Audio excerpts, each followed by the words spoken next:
எனக்கு தெரிஞ்ச ஒருத்தர் தினமும் யாராவது ஒருத்தரை தன் வீட்டுக்கு அழைச்சிட்டு போவார், சாப்பாடு போட்டு அனுப்புவார். முன்னறிவிப்பு இல்லாமல் திடீர்னு ஒரு விருந்தாளியோட வீட்டில் போய் இவர் நிற்கிறது வழக்கம். அந்த அம்மாவும் இவருக்காக தயார் பண்ணி வச்சுருந்ததை இவர் அழைச்சிட்டு வந்திருக்கிற விருந்தாளிக்கு போட்டுருவாங்க. விருந்தாளி சாப்பிட்டுட்டு போனதுக்கப்புறம் இவர் மனைவிகிட்ட உனக்கு சிரமம் வேணாம் அப்படின்னு சொல்லிவிட்டு பக்கத்தில் உள்ள ஒரு ஹோட்டலுக்கு போய் காசு கொடுத்து சாப்பிட்டுட்டு வந்துடுவார். பல நாள் இப்படி நடக்கும்.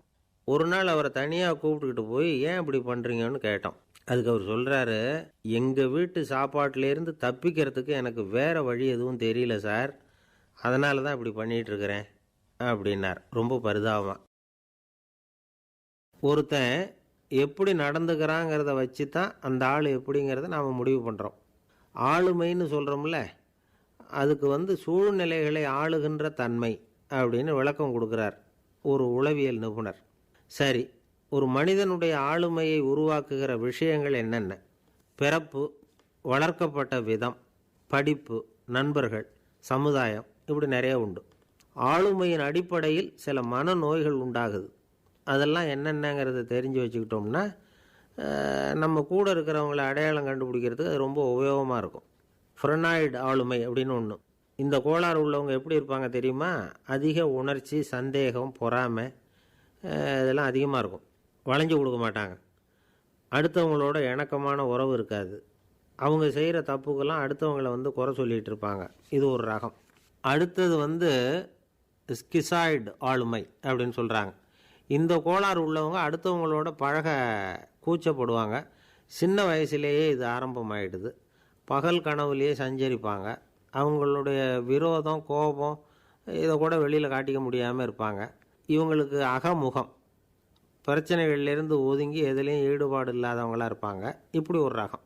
அடுத்தது சைக்ளோதமிக் ஆளுமை அப்படின்னு சொல்கிறாங்க. அது என்னென்னா, உணர்ச்சிகளில் ஏற்றத்தாழ்வு அதிகமாக இருக்குமா.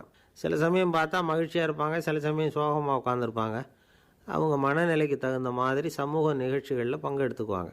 இன்னொரு வகை என்னென்னா எண்ணப்பீடிகை ஆளுமை அப்படின்னு பேர் வச்சுருக்கிறாங்க. அதுக்கு இவங்களுக்கெல்லாம் கரெக்டாக இருக்கணும். எல்லாம் சட்டத்திட்டம் எதுலேயும் ஒரு ஒழுங்குமுறை, இப்படி எதிர்பார்க்குற மனோபாவம். இவங்க எதிர்பார்ப்புக்கும் வரன்முறைக்கும் மற்றவங்க கட்டுப்படணும்னு நினைப்பாங்க. இந்த நிலைமை நீடித்தா என்ன ஆகும் தெரியுமா? அலைக்கழிக்கிற எண்ணங்கள் திரும்ப திரும்ப ஒரே செயலை செய்ய தூண்டுற மன தளர்ச்சிக்கு ஆளாயிடுறாங்க. அடுத்தது ஹிஸ்டீரியா ஆளுமை. சின்ன விஷயத்தையெல்லாம் பெருசுப்படுத்தி நாடகமாக்குற நடிகர்கள் இவங்க. உணர்ச்சி அதிகம் உள்ளவங்க. இவங்க மன எழுச்சியில் பக்குவமின்மை, குழந்தைத்தனம், முதிர்ச்சியின்மை எல்லாம் இருக்கும். தன்னலம் மிக்க குணம். பிறர் தன்னை மட்டுமே கவனிக்கணும்னு நினச்சி செயல்படுறது, இதெல்லாம் இவங்க அடையாளம். அடுத்த ரகம் எப்படின்னா வளர்ச்சியற்ற ஆளுமைன்னு சொல்கிறாங்க. அடுத்தவங்களோட இணங்கி போக முடியாதவங்க. அறிவு, மன எழுச்சி, சமூக உறவு இதில் எல்லாம் போதுமான வளர்ச்சியையும் நிறைவையும் பெற முடியாதவங்க. இவங்களால் வாழ்க்கையில் முன்னேற முடியாது. பிச்சைக்காரங்க, குற்றவாளிகள், இவங்ககிட்டெல்லாம் இது மாதிரியான ஆளுமை அதிகமாக இருக்குமா. அடுத்தது என்னென்னா சோர்வு உடைய ஆளுமை. எதுலேயும் உற்சாகம் இல்லாமல் சோர்ந்து போயிருப்பாங்க. அதுக்கெல்லாம் நமக்கு வலிமை இல்லைப்பா அப்படின்னு சொல்லிகிட்டு இருப்பாங்க. சின்ன விஷயங்களுக்கெல்லாம் அதிர்ச்சி அடையிறது. வாழ்வின் சுவையை அனுபவிக்க முடியாதவங்க. இன்னொரு ரகம் இது கொதித்தெழும் ஆளுமைங்கிறாங்க. எதுக்கு எடுத்தாலும் ஆத்திரம், குரோதம், வன் செயல் இதிலெல்லாம் ஈடுபாடு, இப்படி உள்ளவங்க. நத்தை வகை ஆளுமை அப்படின்னு ஒன்று. அடுத்தவங்க மேலே விரோதம் இருக்கும், அடிக்கணுங்கிற எண்ணம் இருக்கும். ஆனால் அதை அப்படியே வெளியில் காட்டாமல் அதே சமயம் அமைதியான முறையில் வெறுப்பை வெளிக்காட்டுற ரகம். இவங்கெல்லாம் பேசாமல் கம்முன்னு இருந்துக்கிட்டே நினச்சதை நிறைவேற்றிக்கிடுவாங்க. முன்ஜாக்கிரதை ஆளுமை அப்படின்னு ஒரு ரகமாக. பாதுகாப்பின்மை, சந்தேகம், முழுமையின்மை, அறவேக்காட்டுத்தனம் இந்த மனப்போக்கு அதிகமாக இருக்கிறதுனால அகம்பாவம், புடிவாதம், எச்சரிக்கை எல்லாம் அளவுக்கு மீறி இருக்கும். இதுவரைக்கும் நாம் பேசிக்கிட்டு இருந்த ஆளுமை பண்புகள் அளவுக்கு அதிகமாக போயிட்டுதுன்னா ஆளுமை கோளாறுகள் ஏற்படும். அதன் அடிப்படையில் மனவியாதிகள் வருமா. அதனால் இணக்கமான, எல்லாரும் விரும்புகிற இயல்பான ஆளுமையை பெறுவதற்கு நாம் முயற்சி செய்யணும் அப்படிங்கிறது மனோதத்துவ நிபுணர்களுடைய ஆலோசனை. ஒருத்தர் ஒரு மனோதத்துவ டாக்டரை தேடிட்டு வந்தாராம். டாக்டர், எனக்கு மனசில் ஏதோ வியாதி, ஆளுமை கோளாறு, அதாவது எனக்கு சீக்கிரமாக செத்து போனால் தேவையில்லைன்னு தோணுது அப்படின்னாராம். உடனே அந்த டாக்டர், சரி அப்படின்னா இங்கே இருங்க, நான் வைத்தியம் பார்க்குறேன் அப்படின்னாராம். ஆஃபீஸை முடிஞ்சு வீட்டுக்கு போகிற சமயத்தில் ஒருத்தர் கடைக்கு போய் ஸ்வீட் வாங்கினார். சரி, வீட்டுக்கு பிள்ளைங்களுக்கு தான் வாங்கிட்டு போகிறார் அப்படின்னு மற்றவங்க நினச்சாங்க. அவர் அப்படி செய்யல. அந்த இடத்துலையே பொட்டலத்தை பிரித்தார். திருடன் மாதிரி அப்படியே சுற்றி ஒரு தரம் பார்த்துக்கிட்டார். யாரும் தெரிஞ்சவங்க இல்லைங்கிறத முடிவு பண்ணிவிட்டு அவசரமாக அதை அப்படியே போட்டு முழுங்கிவிட்டு கையை தொடச்சிக்கிட்டு நல்ல பிள்ளை மாதிரி நடந்து போக ஆரம்பிச்சிட்டார். அவர் யாருன்னா, அவரோட பிரச்சனை வந்து எல்லாருக்கும் தெரியாது, சில பேருக்கு தான் தெரியும். அதாவது அவர் உடம்பில் சர்க்கரை இருக்குதுன்னு டாக்டர் சொல்லிவிட்டாராம். அதனால் வீட்டில் சர்க்கரையே இவர் கண்ணில் காட்டுறதில்ல. அதனால் இவர் யார் கண்ணிலையும் படாமல் இப்படிப்பட்ட வேலைகள்லாம் செய்கிறது வழக்கம். யாருக்கும் தெரியாமல் இப்படி ஸ்வீட்டை வாங்கி சாப்பிட்டுட்டு அவர் பாட்டுக்கு போயிடுறது. இப்படிப்பட்டவங்களுக்கெல்லாம் கொஞ்சம் ஆறுதலான தகவல் இன்றைக்கி. அது என்னென்னா, நாம் சாப்பிட்ற சர்க்கரைக்கும் நம்ம உடம்பில் உள்ள சில கோளாறுகளுக்கும் அப்படி என்ன தான் சம்மந்தம் இருக்குது. இதை பற்றி சமீபத்தில் சில ஆராய்ச்சிகள்லாம் நடந்திருக்குது. ஏன்னா சர்க்கரைன்னாவே விஷம் மாதிரி அதை பார்க்குறவங்களும் சில பேர் உண்டு.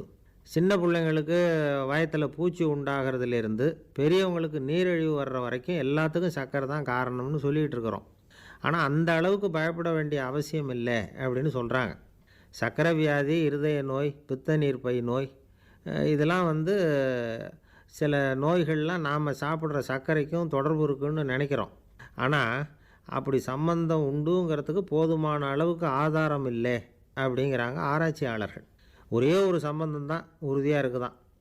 அதுவும் இந்த பல் சிதைவு அப்படின்னு இருக்கு இல்லையா, அந்த சர்க்கரை சாப்பிட்றதுக்கும் இந்த பல் சிதைவுக்கும் சம்பந்தம் இருக்குது அப்படிங்கிறத மட்டும் உறுதியாக சொல்கிறாங்க. சர்க்கரைன்னா நாம் சாப்பிட்ற ஜீனி மட்டும் இல்லை, பழம், காய்கறி, பால், தேன், இப்படி எல்லாத்துலேயும் அது இருக்குது. கேரட்டு கொடுக்குற சத்தில் 88% சர்க்கரை, ஆப்பிள் கொடுக்குற சக்தியில் 95% சர்க்கரை. இது ஜீனி சர்க்கரை, இது ஆப்பிள் சர்க்கரை அப்படிங்கிற வித்தியாசம்லாம் உடம்புக்கு கிடையாது. ரெண்டுமே உடனடியாக வந்து சக்தி கொடுக்குது. ஒரு ஸ்பூன் சர்க்கரையில் வந்து 16 கலோரி தான் சத்து இருக்குது. அதிகமாக சர்க்கரை சாப்பிட்டா நீரிழிவு வந்துருங்கிறது தப்பான ஒரு அபிப்பிராயம். டயபெட்டிஸுங்கிறது ஒரு மெட்டபாலிக் டிஸார்டர், அவ்வளவுதான். அதாவது நாம் சாப்பிட்ற சர்க்கரையை நம்ம உடம்பு திறமையாக உபயோகப்படுத்திக்க முடியல அப்படின்னு அர்த்தம். அதனால தான் அதிகமாக இனிப்பு வேணாம்னு சொல்கிறோம். ஏற்கனவே உடம்பால் முடியாத ஒன்றை மறுபடியும் அது தலையில் சுமத்தி அதிகமாக வேலை வாங்க வேணாமே அப்படிங்கிறதுக்காக தான். ஆகாரத்தில் அதிகமாக சர்க்கரை இருந்தால் அதனால் உடனே சர்க்கரை வியாதி வந்துடும்ங்கிறதுக்கு விஞ்ஞான ரீதியாக போதுமான ஆதாரம் இல்லை. அதனால் எப்போவாவது அதிகமாக ஸ்வீட்டு சாப்பிட்டுட்டா ஐயோ அதிகமாக சாப்பிட்டோமோ, என்ன பண்ண போகுது தெரியலையே அப்படின்னு நினச்சி மனசை போட்டு குழப்பிக்க வேண்டியதில்லை. பொதுவாக எதுவுமே அதிகமாக வேண்டாம், எல்லாம் சீராக இருந்தால் போதும். நீரிழிவுங்கிறது புதுசாக வந்துட்ட ஒரு நோய் இல்லை, ரொம்ப காலமாகவே இருக்கிற ஒன்று தான். நம்ம முன்னோர்கள் இதை மதுமேகம் அப்படின்னு சொல்லுவாங்க. அதை கட்டுப்படுத்துறதுக்கு அவங்களே சில வழிமுறையை சொல்லி வச்சுருக்கிறாங்க. அது என்னென்னா வேறு ஒன்றும் இல்லை, இந்த பாவக்காய், முள்ளங்கி, அருகம்புல், அவ்வளவுதான். வெள்ளை முள்ளங்கி இருக்குல்ல, அதை வாரத்துக்கு 3 நாள் சாப்பிட்டுக்கிட்டு வாங்க. நூலுக்கோல் ரொம்ப நல்லது. இல்லைன்னா முள்ளங்கி சாறு 1 அவுன்ஸு சாப்பிட்டுட்டு வரலாம். ரத்தத்தில் சேர்கிற சர்க்கரை அளவை இதெல்லாம் கட்டுப்படுத்துது. சிறுநீரில் காணப்படுகிற சர்க்கரை அளவையும் சமநிலைப்படுத்துது. தினமும் ஆகாரத்தில் கோதுமை, கேழ்வரகு, வெந்தயம், கருவேப்பிலை, சோயாபீன்ஸ் எது கிடைக்குதோ சேர்த்துக்கலாம். இப்படிலாம் செஞ்சுக்கிட்டு வந்தால் அப்புறம் வீட்டுக்கு தெரியாமல் கடையில் போய் நின்றுக்கிட்டு ஸ்வீட் வாங்கி திருட்டுத்தனமாக சாப்பிட வேண்டிய அவசியமே உங்களுக்கு வராது. 2 ஆசாமிகள் கடற்கரையில் உட்காந்து சாவகாசமாக பேசிக்கிட்டு இருந்தாங்களாம்.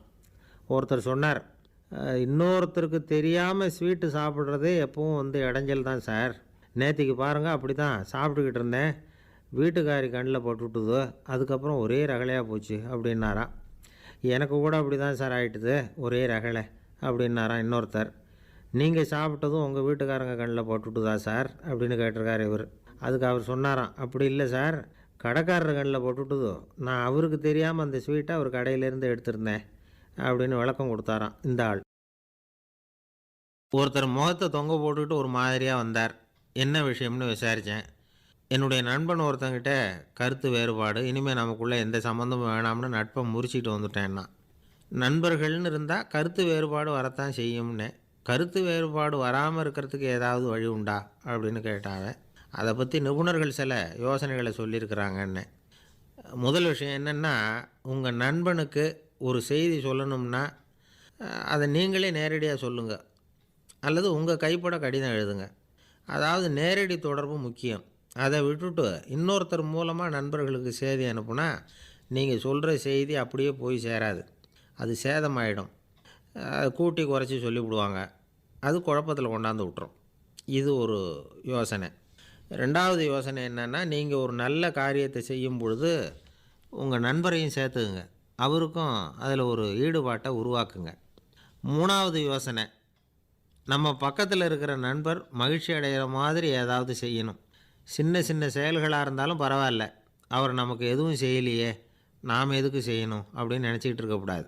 நாலாவது யோசனை என்னென்னா, உங்களுக்கு ஒரு பிரச்சனையா அல்லது உங்கள் நண்பருக்கு ஒரு பிரச்சனையா, எதுவாக இருந்தாலும் 2 பேரும் சேர்ந்து உட்காந்து ஆலோசனை பண்ணுங்கள். நம்ம யோசனையும் கேட்கப்படுதே அப்படிங்கிற நினைப்பே அவருக்கு ஒரு மன நிறைவை உண்டாக்குமா. 5வது யோசனை, உங்கள் நண்பர் ஏதோ ஒரு காரியத்தை செய்கிறார், நீங்கள் உடனே அவசரப்பட்டு நீ செய்கிறது தப்புன்னு தீர்ப்பு சொல்லக்கூடாது. அவர் அதை செய்கிறதுக்கான நியாயங்கள் எவ்வளவோ இருக்கும், அதை புரிஞ்சுக்கிறதுக்கு முயற்சி பண்ணணும். 6வது யோசனை, உங்கள் நண்பர் என்ன சொன்னாலும் அதை பொறுமையாக கேளுங்க. அவர் சொல்கிறத புரிஞ்சுக்கணும், அவர் சொல்ல விரும்புகிறத புரிஞ்சுக்கணும், அவர் சொல்ல முடியாமல் தவிக்கிறதையும் புரிஞ்சுக்கணும். இப்படி 3 விதமாகவும் அவரை புரிஞ்சுக்கிட்டு அதுக்கு தகுந்த மாதிரி செயல்படணும். 7வது யோசனை என்னென்னா, உங்கள் நண்பர் உங்ககிட்ட ஏதோ ஒரு கருத்தை சொல்கிறார், அது உங்களுக்கு பிடிக்கல, அதுக்காக உடனே நீ சொல்கிறது சரியில்லை, நான் ஒத்துக்க மாட்டேன் அப்படின்லாம் மறுத்துக்கிட்டு இருக்கக்கூடாது. அவர் சொல்கிறத கேட்கணும், பொறுமையாக சிந்திக்கணும், அதுக்கப்புறம் பதில் சொல்லணும். இப்படிலாம் நடந்துக்கிட்டால் நண்பர்களுக்குள்ள கருத்து வேறுபாடு வர்றதுக்கு வாய்ப்பே இருக்காது அப்படின்னு வல்லுநர்கள் தொகுத்து சொல்லியிருக்கிறாங்க இந்த யோசனைகளை. எனக்கு தெரிஞ்ச சில நண்பர்கள் உண்டு, அவங்களுக்குள்ளேயும் கருத்து வேறுபாடுகள் வராமல் இருக்கிறதுக்கு சில நுட்பங்களை கையாளுறது உண்டு. ஒருத்தர் சொன்னார், அந்த டாக்டர் சின்ன வயசுலேருந்து என் கூட பழகினவர், நாங்கள் 2 பேரும் இணை பிரியாத நண்பர்கள், இருந்தாலும் எனக்கு உடம்பு சரியில்லைன்னா நான் அவர்கிட்ட வைத்தியம் பார்த்துக்க மாட்டேன் அப்படின்னார் ஒருத்தர். ஏன் அப்படின்னு கேட்டேன். எங்கள் நட்பு கெட்டுப்போடக்கூடாது இல்லையா, அதனால தான் அப்படின்னார் இவர். ஒரு மனுஷனுக்கு 3 விதத்தில் கர்வம் உண்டாகிறதுக்கு வாய்ப்பு உண்டு. பணம், பதவி, புகழ். பணம் அதிகமாக வந்தால் கர்வம் வரலாம், பதவி பெருசாக வந்துட்டுதுன்னா கர்வம் வரலாம், புகழ் அதிகமாக போனாலும் கர்வம் வரலாம். இந்த 3 வகையான கர்வத்துக்கும் இடம் கொடுக்காமல் இருக்கிறாங்க பாருங்கள், அவங்க தான் சிறந்த மனிதர்கள். ஒரு பெரிய பொறுப்பில் இருக்கிறவங்களுக்கு கர்வம் வந்துடக்கூடாது. அப்படி வந்துட்டுதுன்னா அது எல்லாருக்கும் இடைஞ்சல். ஒரு ராஜா இருந்தார். அவர் ஒரு நாள் தன்னுடைய தலைநகரத்தை சுற்றி வந்துக்கிட்டு இருந்தார். ஒரு இடத்துல ஒரு அழகான நிலத்தை பார்த்தார். ஆஹா, இந்த இடத்துல நமக்குன்னு ஒரு மாளிகையை கட்டினா எவ்வளோ நல்லாயிருக்கும் அப்படின்னு நினச்சார். ராஜா நினச்சா அது முடியாத காரியமா? சரி, இந்த நிலம் யாருக்கு சொந்தம்னு விசாரிங்க அப்படின்னார் பக்கத்தில் இருந்தவங்கக்கிட்ட. அவங்கெல்லாம் ஓடி போய் விசாரித்தாங்க. அந்த இடம் ஒரு வயசான கிழவிக்கு சொந்தம், வயசான அம்மாவுக்கு சொந்தமாக. அந்த அம்மா தான் அதில் ஒரு குடிசையை போட்டு குடியிருந்துகிட்டு இருக்கிறாங்க. சரி, அந்த நிலத்துக்கு ஒரு விலையை நிர்ணயம் பண்ணி அதை அந்த வயசான அம்மாக்கிட்ட கொடுத்துருங்கோ அப்படின்னு உத்தரவு போட்டார் ராஜா. ஆனால் அந்த அம்மா, இது எங்கள் பூர்வீக இடம், இதை விற்க மாட்டேன் அப்படின்னு சொல்லிவிட்டுது. சரி, 2 பங்கு விலை கொடுக்குறோம்னு சொல்லி பாருங்க அப்படின்னாங்க. அப்படியே சொன்னாங்க அரண்மனை ஆட்கள். அதுக்கும் சம்மதிக்கலை அந்த அம்மா. இதை கேள்விப்பட்டதும் ராஜாவுக்கு கோபம் வந்துட்டுது. தன்னுடைய ஆளுங்களை கூப்பிட்டார். போய் அந்த குடிசையை பிரித்து எறிங்க, காசெல்லாம் ஒன்றும் கொடுக்காதீங்க அப்படின்னு கத்தினார். அவ்வளோதான். அடுத்த நிமிஷம் அரண்மனை ஆசாமிகள் போனாங்க, குடிசையை பிரித்து எரிஞ்சாங்க. அந்த வயசான அம்மா இருக்குது, அதுவும் அந்த இடத்த விட்டு துரத்தி விட்டாங்க. அந்த இடத்துல ஒரு அரச மாளிகையை கட்டி முடிச்சிட்டாங்க. அந்த வயசான அம்மா பாவம், ராஜாவே இப்படி பண்ணால் யார்கிட்ட போய் முறையிட முடியும்? ஒரு ஞானி இருந்தார், அவர்கிட்ட போய் சொன்னாங்க. அவர் இவங்க சொன்னதை கேட்டு மனசில் வச்சுக்கிட்டார். ஒரு நாள் அந்த ராஜாவே இந்த ஞானியை கூப்பிட்டார். புதுசாக ஒரு மாளிகை கட்டியிருக்கிறேன், வந்து பாருங்கன்னு. சரின்னு சொல்லி இந்த பெரியவர் ஒரு நாள் அந்த மாளிகைக்கு போனார். சும்மா போகல, ஒரு கழுதையையும் ஓட்டிகிட்டு போனார். கொஞ்சம் சாக்குகள், வெத்து சாக்கு, அதையும் எடுத்து கழுதை முதுகில் போட்டு கழுதையை ஓட்டிகிட்டு போகிறார். ராஜா பார்த்தார். அவருக்கு இது ஆச்சரியமாக இருந்தது. என்ன இது, மாளிகைக்கு வந்துட்டு போங்கன்னு கூப்பிட்டா கழுதை சாக்கு இதெல்லாம் கொண்டு வராரே, ஒன்றும் புரியலையேன்னு நினச்சார். எதுக்காக இதெல்லாம்னு கேட்டார்.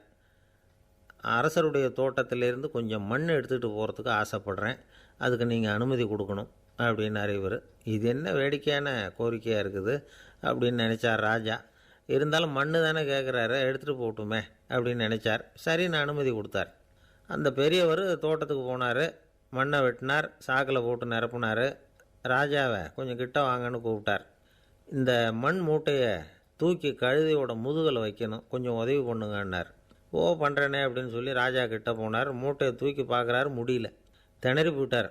இப்போ அந்த ஞானி பேசினாராம், அரசே, இந்த ஒரு சாக்கு மண்ணையே உங்களால் தூக்க முடியல, அந்த கிழவிகிட்ட இருந்து அந்த அக்கிரமமாக அபகரித்த இந்த தோட்டம் பூராவையும் சுமக்கணும்னு ஆசைப்படுறீங்களே, அது உங்களால் முடியுமா அப்படின்னு கேட்டாராம். ராஜா யோசனை பண்ண ஆரம்பித்தார். தன்னுடைய செயலுக்காக வருத்தப்பட்டாராம். அந்த வயசான அம்மாவை உடனடியாக வரவழைச்சார். தாயே, தப்பு பண்ணிட்டேன், என்னை மன்னிச்சுக்குங்க, இன்னையிலேருந்து இந்த மாளிகையும் தோட்டமும் உங்களுக்கு தான் சொந்தம் அப்படின்னு சொல்லிவிட்டாராம். போகிறப்ப இந்த உலகத்திலேருந்து எண்ணத்தை எடுத்துகிட்டு போக போகிறோம், அதனால் ரொம்பவும் அலட்டிக்க வேண்டியதில்லை, கர்வப்பட வேண்டியதில்லை அப்படிங்கிறது ஒரு பெரிய உபதேசம். ஒரு பெரிய மனுஷன் சாக கிடந்தார், ரொம்பவும் அழுதார். ஏன் அழறீங்க அப்படின்னு கேட்டாங்க சுற்றி இருந்தவங்க.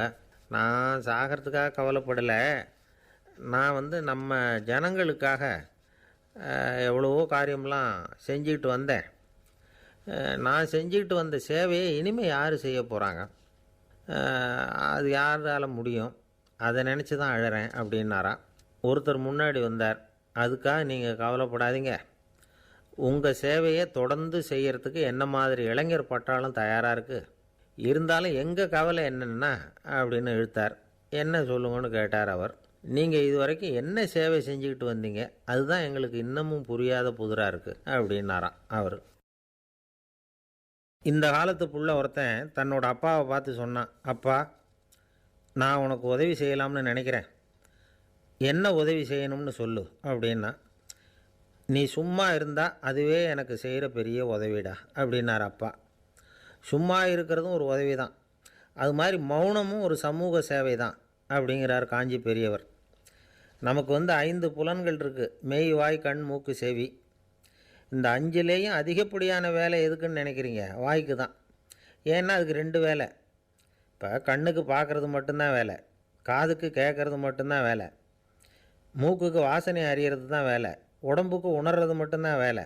ஆனால் வாய் அப்படி இல்லை, அதுக்கு 2 வேலை, சாப்பிட்றதும் அதுதான், பேசுகிறதும் அதுதான். அதாவது வாய் ஒன்று தான் கர்மேந்திரியமாகவும் இருக்குது, ஞானேந்திரியமாகவும் இருக்குது அப்படின்னு சொல்லுவாங்க. சாப்பாட்டில் உட்காந்தா எந்தெந்த ஆகாரம் என்னென்ன ருசின்னு அறிவிக்கிற வேலையும் செய்யுது.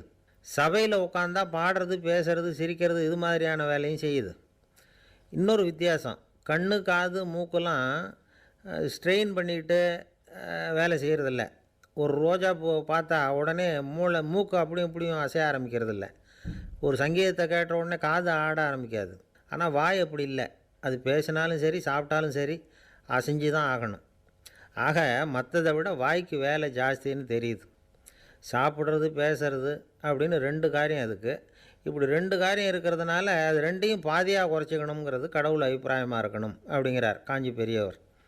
ஆனால் இப்போ நாம் அப்படியே நடந்துக்கிறோம், அதுக்கு நேர்மாறாக நடந்துக்கிறோம். நாம் சாப்பிட்றதும் அதிகம், பேசுகிறதும் அதிகம், 2 வேலையையும் தேவைக்கு அதிகமாகவே செய்கிறோம். வாய் தான் ரொம்ப ஓவர் ஒர்க்குடு. அதுக்கு ஓய்வு கொடுத்தா உடம்பும் நல்லாயிருக்கும், உலகமும் நல்லாயிருக்கும். மௌன விரதம் இருக்கிறதெல்லாம் எதுக்காக நினைக்கிறீங்க? இதுக்காக தான். இந்த காலத்தில் மௌனமாக இருக்கிறவங்கெல்லாம் மகத்தான தொண்டு செய்கிறாங்க அப்படின்னு தான் சொல்லணும். சத்தம் அதிகமாக போய் தான் சவுண்டு பொல்யூஷன் வருது. அது மட்டும் இல்லை, மௌனமாக இருந்தால் சண்டை சச்சரவே வராது. மௌனம் கலக நாஸ்தி. ஆக இதுவும் ஒரு சமூக சேவை தான். நமக்கு தான் வாய் இருக்குதேங்கிறதுக்காக வசமாக சாப்பிட்றதும் தப்பு, வளவளன்னு பேசுகிறதும் தப்பு.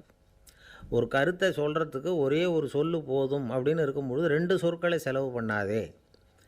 எவ்வளவு சொன்னாலும் அதனால் ஒரு பயனும் விளையாது அப்படின்னு தெரிய வருமேயானால் அந்த ஒரு சொல்லையும் விரயம் பண்ணாதே அப்படிங்கிறார் ஒரு அறிஞர். எல்லா குணங்கள்லேயும் மௌனம்தான் சிறந்தது அப்படிங்கிறார் ஒருத்தர். மௌனமாக இருக்கிறது மூலமாக மற்றவர்கள் குறைகளை நம்மளால் தெரிஞ்சிக்க முடியும். அதே சமயத்தில் நம்மக்கிட்ட இருக்கிற குறைகளை மற்றவங்களுக்கு தெரியாமல் மறைச்சிக்கவும் முடியுங்கிறார் அவர். உண்மைதானே? ஒரு பெரிய மேடை பேச்சாளர், பொது வாழ்க்கையில் 25 வருஷ காலமாக ஈடுபட்டிருக்கிறவர். அவர் மனைவி ஒரு நாள் சொன்னாங்க, எங்கள் வீட்டுக்காரர் 25 வருஷ காலமாக பொது வாழ்வில் ஈடுபட்டிருந்தா கூட இந்த மாதம் 10ஆம் தேதியிலேருந்து தான் மக்களுக்கு சேவை செய்ய ஆரம்பிச்சிருக்கார் அப்படின்னாங்க ரொம்ப பெருமையாக. 10ஆம் தேதிக்கு அப்படி என்ன விசேஷம் அப்படின்னு கேட்டோம். அன்னையிலேருந்து தான் அவர் மேடையில் பேசுகிறத நிறுத்தினார் அப்படின்னாங்க அந்த அம்மா. ஒரு நண்பர் அவசரமாக என்கிட்ட ஓடி வந்தார். அப்புறம் சொன்னார், என்னால் நம்பவே முடியல சார், என் பையனை அப்படி அப்படின்னு சொல்லி ஆச்சரியப்பட்டார். உங்கள் பையன் அப்படி என்ன தான் செஞ்சுட்டான் அப்படின்னு கேட்டேன். என்னால் முடியாத ஒரு காரியத்தை அவன் செஞ்சுட்டான் சார் அப்படின்னார். அது என்னன்னு தான் சொல்லுங்களேன். என்ன 5வது வகுப்பில் அவன் ஒரே தடவையில் தேறிட்டான் சார், அதாவது ஒரே அட்டம்ப்டில் பாஸ் ஆகிருக்கான் அப்படின்னார் மூச்சு வாங்க. கஷ்டப்பட்டு பரீட்சை எழுதுனது அவன், இவருக்கு ஏன் மூச்சு வாங்குது? நம்மால் செய்ய முடியாத ஒரு காரியத்தை இன்னொருத்தர் செய்யும் பொழுது அது நமக்கு ஆச்சரியமாக இருக்குது. சர்க்கஸ் பார்க்குறோம், ஒருத்தர் அந்த இடத்துல தொங்குறார், அது நமக்கு ஆச்சரியம். ஏன்னா அது நம்மால் முடியாத காரியம். நம்மால் முடியாத ஒன்றை அடுத்தவர் எளிதாக செய்யும் பொழுது நாம் மருள்வது இயற்கை. இதை தான் தொல்காப்பியம் மருட்கை அப்படின்னு சொல்லுது. இந்த வியப்பு இருக்குதே, இது 4 வகையில் ஏற்படுறதாக தொல்காப்பியம் சொல்லுது. அது என்ன 4 வகை? முதல் வகை எப்படின்னா புதுமையான அரிய செயல்களை செய்கிறது. 2வது வகை என்னென்னா பெரும் செயல்களை செய்கிறது. 3வது வகை என்னென்னா மிக நுட்பமான செயல்களை செய்கிறது. 4வது வகை என்னென்னா ஆக்கம் தரும் செயல்களை செய்கிறது. புதுமை, பெருமை, சிறுமை, ஆக்கமோடு மதினம் சாலா மருட்கை 4 அப்படிங்கிறது தொல்காப்பியம். இன்றைக்கி விஞ்ஞானம் புதுசு புதுசாக எதையோ கண்டுபிடிக்குது. ஆரம்பத்தில் அது ஆச்சரியமாக இருக்குது, அப்புறம் அது நமக்கு பழகி போடுது. வானொலி பெட்டி புதுசாக வந்தப்போ ஒரு பெட்டி பேசுதுங்கிறது எவ்வளோ பெரிய ஆச்சரியம். இப்போ யாரும் அதை ஆச்சரியமாக பார்க்குறதில்ல. மதினம் சாலா மருட்கை அப்படின்னு ஒரு சொற்றொடர் வருது பாருங்கள், அதில் கருத்தாழம் உண்டு. எதை பற்றியும் போதுமான அளவு புரிந்து கொள்ளாத போது ஒருத்தர் ஆச்சரியப்படுறார். புரிந்து கொண்ட பிறகு ஆச்சரியம் மறைஞ்சு போடுது. மிக நுட்பமான செயல்களும் நம்ம ஆச்சரியப்பட வைக்கும். ஒரு அரிசியில் ஒரு திருக்குறள் எழுதி காட்டுறாங்க, ஒரு முட்டை ஓட்டுக்குள்ளே ஓவியம் தீட்டி காட்டுறாங்க. கருங்கல் சிற்பங்களில் எவ்வளவு நுட்பமான வேலைப்பாடுகளை எல்லாம் பார்த்து ஆச்சரியப்படுறோம். இது மாதிரி ஆக்கப்பூர்வமான அரிய செயல்களை செய்கிறது கூட வியப்பை உண்டு பண்ணும். குப்பை கூலங்களை கூட வாழ்க்கைக்கு பயன்படுகிற பொருளாக மாற்றுகிறவர்கள் இருக்காங்க, அவர்களுடைய செயல் வியப்பு அளிக்குது. இடைக்காட்டு சித்தர் பாடின 30 நூலில் வர்ற ஒரு பாடல், ஆற்றல் பிறர் அறிதலின் அகம் கிளர்வு உறுதலின் கற்று அறி பாணர் கெழுமிய கோடலின் தோற்றம் உருகவே போற்றல் சால் வியப்பே. ஒருத்தருடைய ஆற்றல் தெரியாமல் இருந்தது, அவருடைய அரிய செயலை பார்க்கும் பொழுது வியப்பாக இருந்தது, மனசுக்குள்ளே கிளர்ச்சி. பாவலர்கள் இவர்களுடைய புகழை பாடி மற்றவர்களும் தெரிந்து கொள்ளுமாறு செய்கிறார்கள் அப்படிங்கிறது தான் ஒரு யதார்த்தமான உண்மை. ஆக எல்லா வகையிலும் மக்கள் தங்களுடைய வாழ்க்கையில் முன்னேறுவதற்கான வழிகாட்டுகிற ஒரு மெய்ப்பாடு தான் வியப்புங்கிறது. இந்த காலத்தில் நம்ம எப்படியெல்லாம் ஆச்சரியப்பட வைக்கிறாங்க. ஒரு ஆளை பிடிச்சி ஜெயிலில் கொண்டு வந்தாங்க. ஜெயில் அதிகாரி அவனை ரொம்ப ஆச்சரியமாக பார்த்தாரான். இவன் கேட்டான், ஏன் சார் அப்படி பார்க்குறீங்க, நான் இப்போ இங்கே வர்றது உங்களுக்கு ஆச்சரியமாக இருக்குதா அப்படின்னு கேட்டிருக்கான். இதுக்கு ஜெயில் அதிகாரி சொல்லியிருக்கார், நீ இப்போ இங்கே வந்ததில் எனக்கு ஒன்றும் ஆச்சரியம் இல்லைப்பா, ஏற்கனவே நீ இங்கேருந்து விடுதலையாகி போய் 6 மாதம் ஆச்சு, இவ்வளவு லேட்டாக வர்றியே அதுதான் எனக்கு ஆச்சரியமாக இருக்குது அப்படின்னாராம். ஒருத்தர் ஒரு தவறு செஞ்சு விடுறாருன்னு வச்சுக்கோங்க, உடனே நீ செஞ்சது தவறு அப்படின்னு சொல்கிறது ஒரு வகை. அதுக்கு பதிலாக எது சரின்னு அவர் புரிந்து கொள்ள உதவி செய்கிறது இன்னொரு வகை. இந்த 2வது வகை இருக்குது பாருங்கள், நிர்வாக இயலில் இது ரொம்ப முக்கியம். அலுவலகத்தில் வேலை பார்க்குற ஒருத்தர் முக்கியமாக தெரிஞ்சுக்க வேண்டியது என்ன தெரியுமா? சக ஊழியர்கள்கிட்ட எப்படி பழகணும், மேலதிகாரிகள்கிட்ட எப்படி பழகணும், தனக்கு கீழே வேலை செய்கிறவங்கக்கிட்ட எப்படி பழகணும், வாடிக்கையாளர்கள்கிட்ட எப்படி பழகணும், இவங்க எல்லார்கிட்டையும் செம்மையான உறவை ஏற்படுத்திக்கிறது எப்படி. இதையெல்லாம் சொல்லிக் கொடுக்குற பாடம் தான் இன்டர் பர்சனல் ஸ்கில், திறமையான உறவு அப்படிங்கிறது. எந்த வேலையில் இருந்தாலும் சரி, இந்த உறவுகளை வளர்க்கும் திறன் உள்ளவங்க சீக்கிரம் முன்னுக்கு வந்துடுறாங்க. மற்றவங்கக்கிட்ட உறவை பலப்படுத்திக்கிறது எப்படி அப்படின்னு தெரிஞ்சுக்கிட்டோம்னா எந்த ஒரு தடையையும் சுலபமாக தாண்டி செய்கிற தொழிலில் முன்னுக்கு வந்துடலாம். ஹார்வர்டு பல்கலைக்கழகத்தில் ஒரு கணக்கெடுப்பு பண்ணி பார்த்தாங்களாம். பார்க்குற வேலையில் எது மாதிரி குணாதிசயம் உள்ளவங்க வேகமாக முன்னுக்கு வர்றாங்க அப்படின்னு தெரிஞ்சுக்கிறதுக்காக இந்த கணக்கெடுப்பு. வெவ்வேறு துறையில் வேகமாக முன்னுக்கு வந்திருக்கிற பல பேரை சந்தித்து இந்த சர்வேயை நடத்தியிருக்கிறாங்க. அவங்க கண்டுபிடிச்சி சொல்லியிருக்கிற உண்மை என்ன தெரியுமா? ஒருத்தர் ஒரு வேலையில் இருந்தால் அது சம்பந்தப்பட்ட சப்ஜெக்ட் பற்றிய அறிவு 35% இருந்தால் போதுமா. ஆனால் உறவுகளை வளர்க்கக்கூடிய திறன், இன்டர் பர்சனல் ஸ்கில்லு 65% வேணும். இப்படி உள்ளவங்க சீக்கிரம் முன்னுக்கு வந்துடுறாங்களாம். அதனால் ஒருத்தருக்கு வேலை சரியாக புரியலைன்னா கூட விவரமாக மற்றவங்கக்கிட்ட பழகிறது எப்படின்னு புரிஞ்சால் போதும், அவர் முன்னுக்கு வந்துடலாம். அலுவலகங்களில் மட்டும் இல்லை, எல்லா இடங்கள்லையும் இது ரொம்ப முக்கியம்.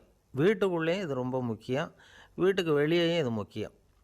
அடுத்தவங்கக்கிட்ட பழகிறது எப்படிங்கிறத தெரிஞ்சிக்காதவன் வாழ்க்கையில் முன்னேற முடியாது. இன்றைக்கி ஆயுதங்களால் காயப்படுத்தி கொள்ளுகிறவர்களை விட வார்த்தைகளால் காயப்படுத்தி கொள்ளுகிறவர்கள் தான் அதிகம். பெரியவங்க என்ன சொல்கிறாங்க தெரியுமா? நீங்கள் இந்த பூமியில் பிறந்ததன் அர்த்தம் பூர்த்தியாகணும்னா அடுத்தவங்களுக்கு உதவி பண்ணுங்க. அடுத்தவங்களுக்கு உதவி செய்ய முடியாவிட்டால் கூட பரவாயில்லை, ஆனால் யாரையும் புண்படுத்தி விடாதீங்க அப்படின்னு சொல்கிறாங்க. எனக்கு தெரிஞ்ச ஒருத்தர் ஒரு அலுவலகத்தில் வேலை பார்க்குறார். அவர் சொல்லுவார், எனக்கு இந்த இன்டர்பர்சனல் ஸ்கில் ரொம்ப அதிகம் சார். சக ஊழியர்கள்கிட்ட ரொம்ப சுமூகமாக நடந்துக்குவேன். என் கூட வேலை பார்க்குற ஒருத்தருக்கு ஏதாவது ஒரு கஷ்டம்னா அந்த சமயத்தில் அவர் செய்ய வேண்டிய வேலையை நான் செஞ்சுருவேன் சார் அப்படிம்பார். நான் அவர்கிட்ட சமீபத்தில் அப்படி ஏதாவது செஞ்சுருக்கீங்களா அப்படின்னு கேட்டேன். செஞ்சுருக்கேன் சார். போன வாரம் புதன்கிழமை ஆஃபீஸில் என் பக்கத்து சீட்டுக்காரருக்கு வயிற்று வலி. உடனே நான் மெடிக்கல் லீவ் போட்டுவிட்டு எங்கள் வீட்டுக்கு போயிட்டேன் சார் அப்படின்னார். ஒரு அம்மா தெருவில் உட்காந்து என்னத்தையோ தேடிட்டு இருக்கிறாங்க. அந்த அம்மா ஒரு சூஃபி ஞானி. அவங்க பேர் என்னென்னா ரபியா அல் அடாவியா. அந்த அம்மாவுக்கு கண் கூட தெளிவாக தெரியாது. அந்த பக்கமாக வந்த சில பேர் இவங்களுக்கு உதவி செய்கிறதுக்காக வந்தாங்க. என்ன தேடிட்டு இருக்கிறீங்க அப்படின்னு கேட்டாங்க. இதுக்கு அந்த அம்மா, அந்த கேள்வி அவ்வளோ முக்கியத்துவம் இல்லை, நான் தேடிட்டு இருக்கிறேன், உங்களால் முடிஞ்சால் எனக்கு உதவி பண்ணலாம் அப்படின்னாங்களாம். உதவி செய்ய வந்தவங்களுக்கு ஆச்சரியம். எதை தேடுறோங்கிறது தெரியாமல் இப்படி ஏன் நேரத்தை செலவழிக்கிறீங்க? நாங்கள் எப்படி உங்களுக்கு உதவ முடியும்? எங்களுக்கு ஒன்றும் புரியலையே அப்படின்ட்டுருக்காங்க. சரி, உங்களை திருப்தி பண்ணுறதுக்காக சொல்கிறேன். ஒரு குண்டூசி தொலைஞ்சி போச்சு, அதை தேடுறேன் அப்படின்னாங்களாம் அந்த அம்மா. அதுக்கப்புறம் இவங்களும் சேர்ந்து தேட ஆரம்பிச்சிட்டாங்க. கொஞ்ச நேரம் ஆச்சு, ஒன்றும் கிடைக்கல. உதவி செய்ய வந்தவங்களும் அழுத்து போட்டாங்க. அப்புறம் கேட்டாங்க, இதை பாருங்கம்மா, இது ரொம்பவும் பெரிய தெரு, அகலமான தெரு, அதனால் குறிப்பாக நீங்கள் எந்த இடத்துல அந்த குண்டூசியை தொலைச்சிங்க அதை சொல்ல முடியுமான்னாங்களாம். இதுக்கு அந்த அம்மா, நீங்கள் மறுபடியும் அர்த்தமில்லாத கேள்வியை கேட்குறீங்க, உங்கள் கேள்விக்கும் நான் தேடுறதுக்கும் என்ன சம்மந்தம்னாங்களாம். இதை கேட்டதும் அவங்க ஒரு மாதிரி ஆகிட்டாங்க. என்னம்மா நீங்கள் பைத்தியம் மாதிரி பேசுகிறீங்க அப்படின்னாங்களாம். சரி, உங்களை மறுபடியும் திருப்திப்படுத்துறதுக்காக சொல்கிறேன், அதை நான் எங்கள் வீட்டில் தொலைச்சுட்டேன் அப்படின்னாங்களாம். அப்புறம் எதுக்காக இங்கே வந்து தேடிட்டுருக்குறீங்க அப்படின்னு கேட்டிருக்காங்க. ஏன்னா இங்கே தான் வெளிச்சம் அதிகமாக இருக்குது, அங்கே வீட்டுக்குள்ளே இருட்டாக இருக்குது, அதனால் இங்கே வந்து தேடுறேன். வெளிச்சம் உள்ள இடத்துல தானே தேட முடியும் அப்படின்னாங்களாம் அந்த ஞானி. இந்த கதைக்கு என்ன அர்த்தங்கிறத பெரியவங்க சொல்கிறாங்க.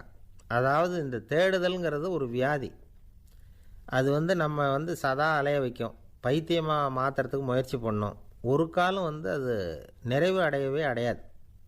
வாழ்வுங்கிறது ஒரு புரிந்து கொள்ள முடியாத சதா இயங்கி கொண்டிருக்கிற ஒரு செயல். அதுக்கு ஆரம்பமும் இல்லை, முடிவும் கிடையாது.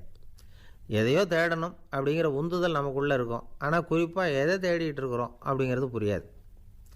அப்படி ஏதாவது ஒன்றை தேடி அடைஞ்சிட்றோம்னு வச்சுக்கோங்க, உடனே ஒரு அதிருப்தி வந்துடும். அதனால் வாழ்க்கைங்கிறது சலிப்பு நிறைந்தது அப்படிங்கிற எண்ணத்தை உண்டாக்கிக்கிறோம்.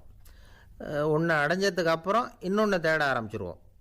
ஆக இந்த தேடல்ங்கிறது நாம் ஒன்று அடைஞ்சாலும் அடையாவிட்டாலும் தொடர்ந்து நடந்துக்கிட்டு தான் இருக்கும். இதுக்கு முடிவே கிடையாது. இந்த உண்மையை நாம் நல்லா புரிஞ்சுக்கணும் அப்படிங்கிறது பெரியவங்களுடைய கருத்து. ஏழையும் தேடுறான், பணக்காரனும் தேடுறான், நோயாளியும் தேடுறான், நோய் இல்லாதவனும் தேடுறான், அதிகாரம் உள்ளவனும் தேடுறான், அதிகாரம் இல்லாதவனும் தேடுறான், முட்டாளும் தேடுறான், அறிவாளியும் தேடுறான். ஆனால் யாரும் இதை தான் தேடி சாதிக்க போகிறோம், இதுதான் முடிவு அப்படின்னு திட்டவட்டமாக சொன்னதில்லை. ஒன்று அடைஞ்சதும் இன்னொன்று தேட ஆரம்பிச்சிடுறாங்க, அவ்வளோதான்.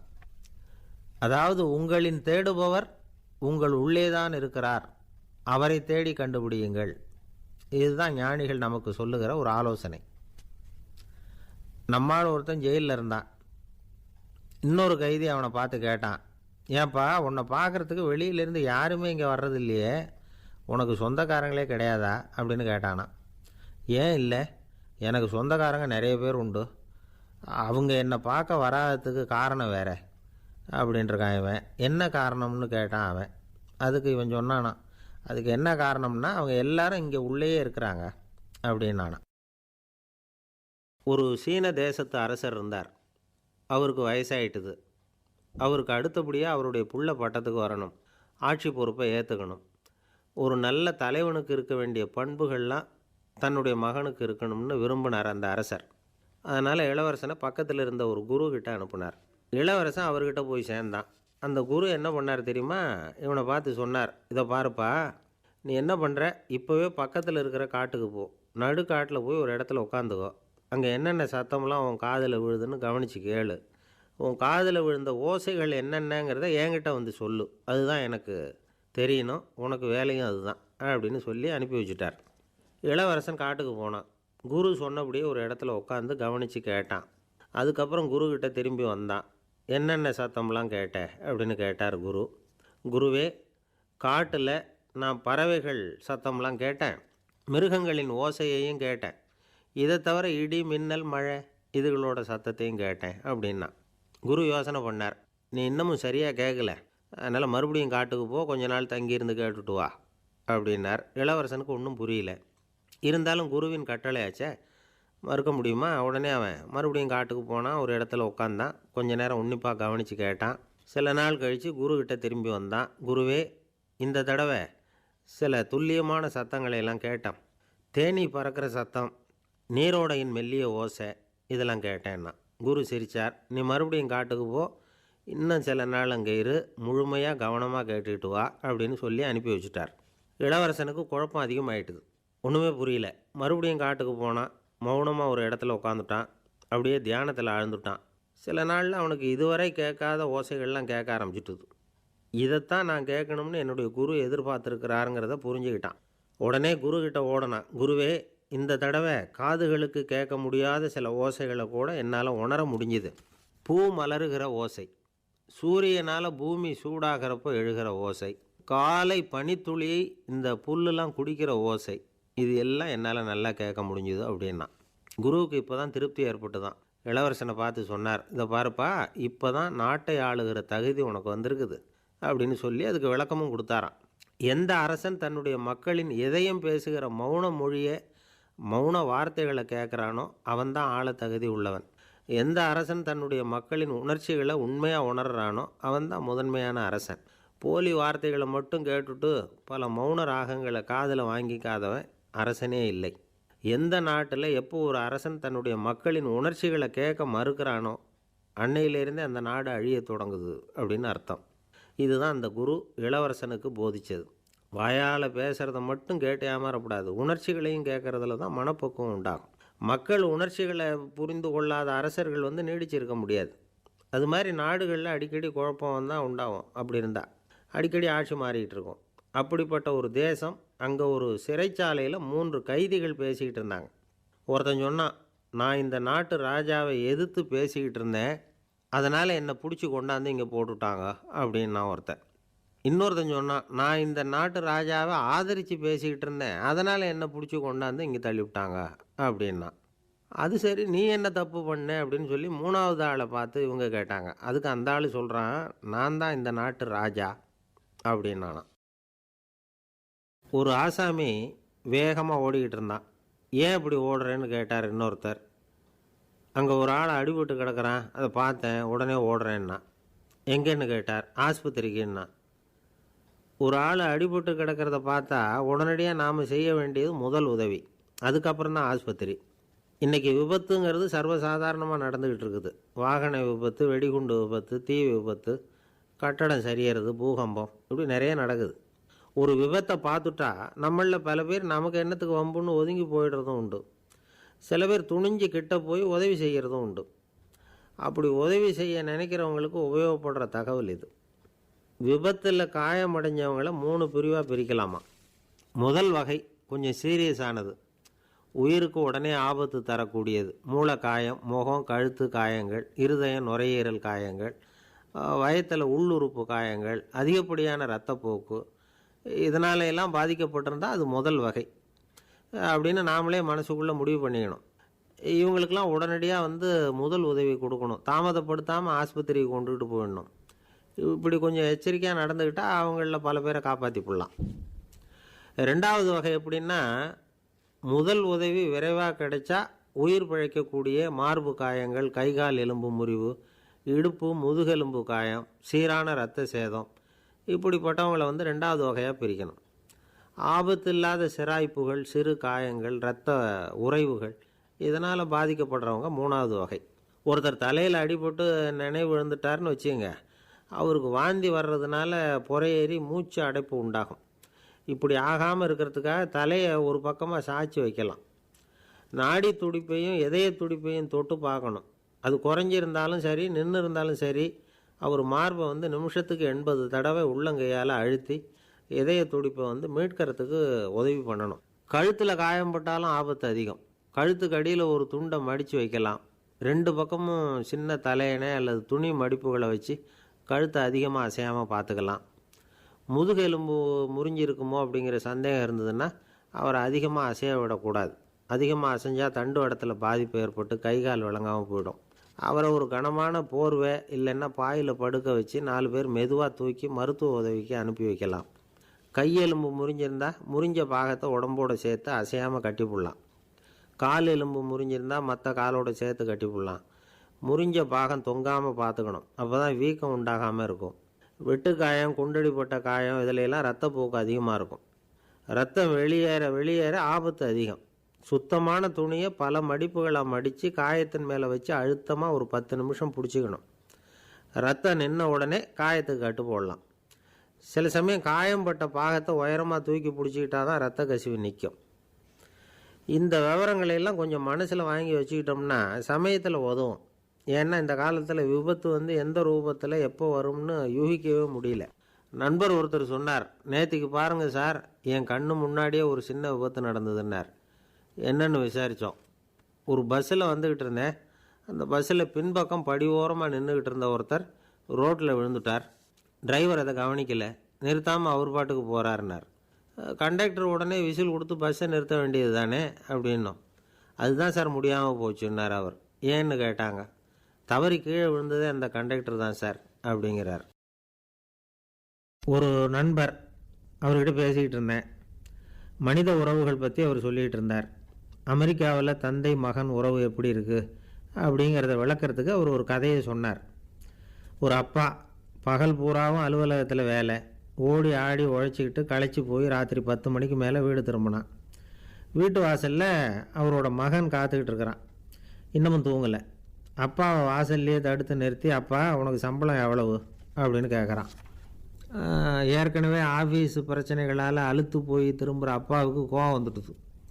என்னடா இப்படிலாம் கேளுன்னு உங்கள் அம்மா உனக்கு சொல்லி கொடுத்தாளா அப்படின்னு சொல்லிவிட்டு உள்ளே போய் சட்டையை கட்டி மாட்டிவிட்டு குளிச்சுவிட்டு மறுபடியும் வெளியில் வந்து உடையை மாற்றுகிற சமயம் அப்போ மறுபடியும் மகன் உள்ளே வந்து நிற்கிறான் அவர் முன்னாடியே. அப்பா உனக்கு எவ்வளவு சம்பளங்கிறான் மறுபடியும். அப்பாவுக்கு எரிச்சல் அதிகமாகிட்டுது. மணிக்கு $20 போதுமா அப்படின்னார். அப்படின்னா எனக்கு ஒரு $10 தர முடியுமான்னா மகன். இதுக்கு தான் என் சம்பளம் எவ்வளவுன்னு கேட்டியா? 2ஆம் வகுப்பு படிக்கிற உனக்கு எதுக்குடா $10 அப்படின்னு கத்திவிட்டு தொலைக்காட்சி பெட்டியின் முன்னாடி போய் உட்காந்துக்கிட்டு ஏதோ நிகழ்ச்சியை பார்க்க ஆரம்பிச்சிட்டார். கொஞ்ச நேரம் கழித்து மறுபடியும் மகன் வந்து நிற்கிறான். அப்பா ப்ளீஸ் எனக்கு ஒரு $10 கொடுக்க முடியுமா? மகனுடைய கண்களில் கண்ணீர். என்னடா அவன் கண்ணீரை காட்டி காரியம் சாதிக்கலாம்னு பார்க்குறியா? ஒரு காசு கூட கொடுக்க மாட்டான் போ அப்படின்னு விரட்டி விட்டான். மகன் கண்ணீரை தொடச்சிக்கிட்டே கண்ணை தொடச்சிக்கிட்டு பேசாமல் போய் படுத்துக்கிட்டானா. கொஞ்ச நேரம் ஆச்சு. அப்பாவோட கோபம் கொஞ்சம் கொஞ்சமாக குறைஞ்சிது. பிள்ளைகிட்ட கோபமாக கத்துனது தப்பு தாங்கிறது புரிஞ்சுது அவனுக்கு. எழுந்திரிச்சு போனான், படுக்கை இறக்கி போனான். மகனை பார்த்தான். அவன் தலையணையை கட்டி பிடிச்சிக்கிட்டு அழுதுகிட்டு இருக்கிறான். அவனை மெல்ல நெருங்கி அவங்ககிட்ட எதமாக பேசுகிறதுக்கு ஆரம்பித்தானான். எதுக்குடா உனக்கு $10 பள்ளிக்கூடத்தில் கேட்டாங்களா அப்படின்னு கேட்டானான். மகன் சொல்லியிருக்கான், இல்லை டாடி, உனக்கு 1 மணி நேரம் சம்பளம் $20ன்னு சொன்னேன்.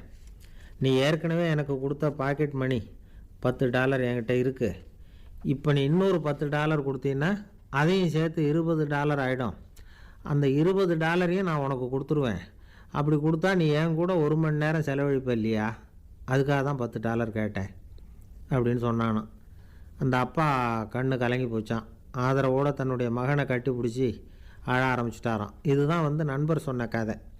அமெரிக்கா மட்டும் இல்லை, உலகம் பூராவும் இன்றைக்கி மனித உறவுகள் இப்படி தான் மாறிக்கிட்டு இருக்கு. பெரியவர்கள் அறிவுரை என்ன தெரியுமா? உங்கள் குழந்தைகளிடமிருந்து குழந்தை பருவத்தை பிரித்து விடாதீர்கள் அப்படிங்கிறது தான். அதாவது இன்றைய குழந்தைகள் தங்கள் பிருந்தாவனத்தை இழந்து விடுகிறார்கள் அப்படிங்கிறது அவங்களுடைய கருத்து. இந்த நிலைக்கு நாம் காரணமாக இருந்துடக்கூடாது. குழந்தைகளோட விளையாடுவோம், குடும்பத்தோடு உறவாடுவோம் அப்படிங்கிறது தான் நம்முடைய நோக்கமாக இருக்கணும். இன்றைய உறவு முறைக்கு இன்னொரு உதாரணம் சொல்லுவாங்க. ஒருத்தர் வந்தாராம், அவர் பக்கத்தில் ஒரு சின்ன பையன். நாம் அவரை விசாரிக்கிறோம், யார் இந்த பையன் அப்படின்னா அவர் சொல்கிறார், இவன் எனக்கு தூரத்து உறவு அப்படின்னாராம். இந்த தூரத்து உறவுன்னா எப்படின்னு இருக்கான். இதுக்கு அவன் சொல்லியிருக்கிறான், இவன் எங்கள் அப்பாவுக்கு 8வது புள்ள அப்படின்னானான். ஒரு ஊரில் ஒரு பெரிய ஞானி இருந்தார். அவர் படுக்கையில் இருந்தார். இன்னும் கொஞ்ச நேரம்தான் அவர் இந்த உலகத்தில் இருக்க போகிறார். அவரை சுற்றி ஏகப்பட்ட கூட்டம். ஏற்கனவே அவருடைய உபதேசங்களை கேட்டவங்க பல பேர் அவரை சுற்றி நிற்கிறாங்க. அந்த ஞானி மெதுவாக கண்ணை திறந்து பார்க்குறார். எல்லாரும் அவருடைய கடைசி வார்த்தையை கேட்கறதுக்காக அவளோட காத்துக்கிட்டு இருக்கிறாங்க.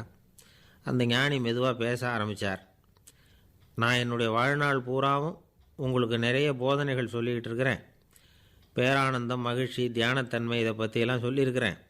இப்போ நான் வேறு ஒரு கரைக்கு போய்கிட்டு இருக்கிறேன். நான் இனிமேல் இந்த கரையில் இருக்க மாட்டேன். நீங்கள் நான் சொன்னதையெல்லாம் கேட்டீங்க, ஆனால் எதையும் நீங்கள் நடைமுறைப்படுத்தி பார்க்கல. எல்லாம் கேட்டதோடு சரி, அதோடு விட்டுவிட்டீங்க. அப்புறம் அதை தள்ளி போட்டுக்கிட்டே வந்துட்டீங்க. மேலும் அதை தள்ளி போடுறதுல எந்த பிரயோஜனமும் கிடையாது. இப்போ நான் போய்கிட்டு இருக்கிறேன். உங்களில் யாராவது என்னோட வர்றதுக்கு தயாரா அப்படின்னு கேட்டார். அவ்வளவுதான். யாரும் வாயை திறக்கலை. ஒரே மௌனம், சத்தமே இல்லை. ஒருத்தர் பார்த்துக்கிட்டே நிற்கிறாங்க. அந்த கூட்டத்தில் ஒரு ஆள் அந்த ஞானி கூடவே 40 வருஷத்துக்கு மேலே இருந்திருக்கிறான். அவனும் வாயை திறக்காமல் இன்னொருத்தன் முகத்தை பார்த்துக்கிட்டே நிற்கிறான். இந்த சமயத்தில் பின்னாடி நின்றுக்கிட்டு இருந்த ஒருத்தன் கையை தூக்கினான். ஞானி அவனை பார்த்தார். சரி, ஒருத்தனுக்காவது நம்மோட வர்றதுக்கு தைரியம் இருக்குது அப்படின்னு நினச்சார். ஆனால் அந்த ஆள் என்ன சொன்னான் தெரியுமா? ஐயா, நீங்கள் கேட்குறப்போ நான் உடனே எழுந்திருக்கல, கையை மட்டும்தான் தூக்கினேன். என்ன காரணம்னா, நான் எப்படி அடுத்த கரைக்கு சேர்றதுங்கிறத தெரிஞ்சுக்கிறதுக்காக தான். அந்த விவரத்தை மட்டும் இப்போ உங்ககிட்ட இருந்து நான் தெரிஞ்சுக்க ஆசைப்பட்றேன். ஏன்னா இப்போ நான் உங்கள் கூட வர்றதுக்கு தயாராக இல்லை. எவ்வளவோ காரியங்களை நான் இன்னும் இங்கே முடிக்க வேண்டி இருக்குது. வீட்டுக்கு ஒரு விருந்தினர் வந்திருக்கிறார். என்னுடைய இளைய மகனுக்கு கல்யாணம் பண்ணி வைக்கணும். அதனால் இன்றைக்கி உங்கள் கூட வர முடியாது. அது மட்டும் இல்லை, இப்போ உங்கள் கூட அடுத்த கரைக்கு வந்தால் திரும்பி வர முடியாதுன்னு வேறு சொல்கிறீங்க. அதனால் இப்போ நான் வரல. இன்னொரு நாள் நிச்சயமாக நான் வர்றேங்க, உங்களை சந்திக்கிறேன்.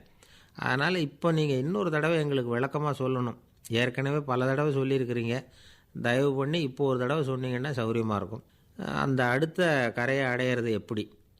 இப்போ ஒரு தடவை அதை விளக்கமாக சொல்லிட்டிங்கன்னா நல்லா ஞாபகப்படுத்திக்குவேன். அது சரியான சமயம் வர்றப்போ இது எனக்கு உதவியாக இருக்கும் அப்படின்னு நானா. ஆனால் உண்மை என்ன தெரியுமா? அந்த சரியான சமயம் வரவே இல்லை அப்படிங்கிறது தான் உண்மை. இப்படி அந்த கதை முடியும். இந்த கதை அந்த ஒரு ஆளுக்கு மட்டும் இல்லை, கிட்டத்தட்ட எல்லாருக்குமே அது பொருந்தும் அப்படிங்கிறாங்க விவரம் தெரிஞ்சவங்க. எல்லாருமே அந்த சரியான தருணத்துக்காகத்தான் காத்துக்கிட்டு இருக்கிறாங்களாம். அதுக்காக ஜோசியம் பார்க்குறாங்க, கைரேகை பார்க்குறாங்க. நாளைக்கு என்ன நடக்குங்கிற ஆவலில் எல்லோரும் காத்துக்கிட்டு இருக்கிறாங்க.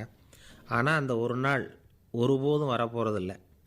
நீங்கள் தள்ளி போடுறதுக்காக பல அர்த்தமில்லாத காரணங்களை தேடுறீங்க அப்படிங்கிறார் ஒரு ஞானி. காத்திருக்கிறதுலேயே நம்ம காலம் ஓடி போயிடுது. ஏன்னா இன்றைக்கி நாம் சிந்திக்கிறது நாளைக்கு நாம் சிந்திக்கிறது இல்லை.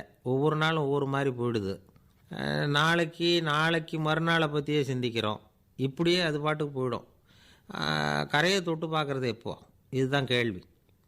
நமக்கு வேண்டியப்பட்ட ஒருத்தர் ஒரு ரயில்வே பிளாட்ஃபாரத்தில் நின்றுட்டு இருக்கிறார். அங்கே இருக்கிறவங்ககிட்ட கேட்குறாராம், விசாரிக்கிறார். ஏங்க கிழக்க போகிற ரயில் போயிட்டுதுங்களான்னாராம். போயிட்டுதுன்னு இருக்கிறாங்க. கொஞ்ச நேரம் கழித்து ஏங்க மேற்க போகிற ரயில் போயிட்டுதுங்களான்னு கேட்டிருக்காரு. போயிட்டுதுங்களான்ருக்காங்க. அப்புறம் கொஞ்சம் நேரம் கழித்து மறுபடியும் ஏங்க 10:30 மணி வண்டி போயிட்டுதான்னு கேட்டிருக்காரு. தொடர்ந்து காலையிலேருந்து சாயந்தரம் வரைக்கும் இப்படி ஒரே இடத்துல நின்றுட்டு கேட்டுக்கிட்டே இருக்கிறார். இதை பார்த்துக்கிட்டு இருந்த ஒருத்தர் அவர்கிட்ட ஏங்க நீங்கள் எங்கே போகணும் அப்படின்னு கேட்டாராம். இவர் மெதுவாக சொன்னாராம், இந்த ரயில்வே லைனை தாண்டி அந்த பக்கம் போகணும் அப்படின்னாராம். நம்பிக்கை இல்லைன்னா இந்த உலகத்தில் நாம் நடமாடவே முடியாது. அவநம்பிக்கையோடு இருந்துக்கிட்டு இருந்தால் என்றைக்கும் அவஸ்தை தான். நாம் நம்புறது நடக்குதோ இல்லையோ அது வேறு விஷயம். ஆனால் எதையும் நம்பி தான் நாம் அடி வைக்க வேண்டியிருக்கு. வேறு ஒன்றும் வேணாம். ஒரு லாட்ரி சீட்டு வாங்குகிறோம். அது எங்கே நமக்கு விழப்போகுது? அப்படிங்கிற அவநம்பிக்கையோடவா வாங்குகிறோம்? பரிசு நமக்கு தான் அப்படிங்கிற நம்பிக்கை உள்ளூர இருக்கிறதுனால தான் அதை வாங்குகிறோம். இருந்தாலும் முடிவு வேறு மாதிரி ஆகிடுது. அதுக்காக மனசு சோர்ந்து போகிறதில்ல. அடுத்த மாதமும் சீட்டு வாங்குகிறோம். இந்த நம்பிக்கை தான் மனித வாழ்க்கைக்கு ஆதாரம். ஒரு கடையில் போய் டீ சாப்பிட்றீங்க. அந்த டீ நல்ல டீ தானா, அதில் விஷம் கலந்துருக்குமா அப்படிங்கிற சந்தேகம் வந்துட்டுதுன்னு வச்சுங்க. அதுக்கப்புறம் அதை எப்படி நீங்கள் சாப்பிட முடியும்? நம்பி தான் சாப்பிட்ணும். ரயில் ஒழுங்காக போய் சேருங்கிற நம்பிக்கை இருக்கிறதுனால தான் அதில் ஏறி உட்கார்றோம். லெட்டர் ஒழுங்காக போய் சேருங்கிற நம்பிக்கை இருக்கிறதுனால தான் பெட்டியில் போடுறோம். சரி, நம்ம கதையெல்லாம் நம்மளோட இருக்கட்டும். மனித நம்பிக்கை எந்த அளவுக்கு உறுதியாகவும் அறிவுபூர்வமாகவும் இருக்கணுங்கிறதுக்கு அலெக்சாண்டர் வாழ்க்கையில் நடந்த ஒரு சம்பவத்தை உதாரணமாக சொல்லலாம். இந்த உலகத்தையே ஜெயிக்கணும்னு புறப்பட்டார் அலெக்சாண்டர். ஒரு கட்டத்தில் அவர் சிட்னஸ் நதி கரைக்கு வந்து சேர்ந்தார். அந்த சமயத்தில் அவருக்கு கடுமையான நோய் வந்துட்டுது. அவர் கூடவே வந்திருந்த கிரேக்க வைத்தியர்கள் என்னென்னமோ முயற்சியெல்லாம் பண்ணி பார்த்தாங்க. இருந்தாலும் அலெக்சாண்டருக்கு வந்திருக்கிறது என்ன நோய்ங்கிறத அவங்களால கண்டுபிடிக்க முடியல. ஏன்னா அந்த பகுதியில் உள்ளவங்களுக்கு மட்டுமே அதிகமாக வரக்கூடிய ஒரு வினோதமான நோயாக இருந்தது அது. ஆனால் அவர் இருக்கிற இடம் எதிரியோட இடம், பாரசீக மன்னனோட ஆளுகைக்கு உட்பட்ட இடம். என்ன பண்ணுறது அப்படின்னு எல்லாரும் யோசனை பண்ணாங்க. பாரசீக மன்னனோட அரண்மனையில் இருக்கிற வைத்தியர் வந்தால் இந்த நோயை குணப்படுத்தி விடுவார் அப்படின்னு சொன்னாங்க. இருந்தாலும் எதிரியோட நாட்டில் இருக்கிற வைத்தியரை கூப்பிட்டு எப்படி நம்பி வைத்தியம் பார்க்க சொல்கிறது அப்படின்னு சொல்லி எல்லோரும் தயங்கினாங்க. ஆனால் அலெக்சாண்டர் தயங்கலை. பரவாயில்ல, அழைச்சிட்டு வாங்கன்னு விட்டார். உடனே அவரை போய் அழைச்சிட்டு வந்துட்டாங்க. அவர் வந்தார். அலெக்சாண்டர் உடம்பை பரிசோதனை பண்ணி பார்த்தார். சரி, இதை குணப்படுத்தி விடலாம், பயப்பட வேண்டியதில்லை. ஆனால் இதுக்கு ஒரு மூலிகை ரசம் தயார் பண்ணி கொடுக்கணும். நான் போய் அதை தயார் பண்ணிவிட்டு 2 நாளில் திரும்பி வந்துடுறேன் அப்படின்னு சொல்லிவிட்டு போனார் அந்த வைத்தியர். அதே மாதிரி 2 நாளில் திரும்பி வந்தார் மூலிகை ரசத்தோடு. இதுக்கு இடையில் அலெக்சாண்டரோட தளபதிகளில் ஒருத்தர் ரகசியமாக ஒரு எச்சரிக்கை கடிதம் கொடுத்து அனுப்பியிருக்கிறான். அதை வாங்கி என்ன விஷயம்னு பார்த்தார்.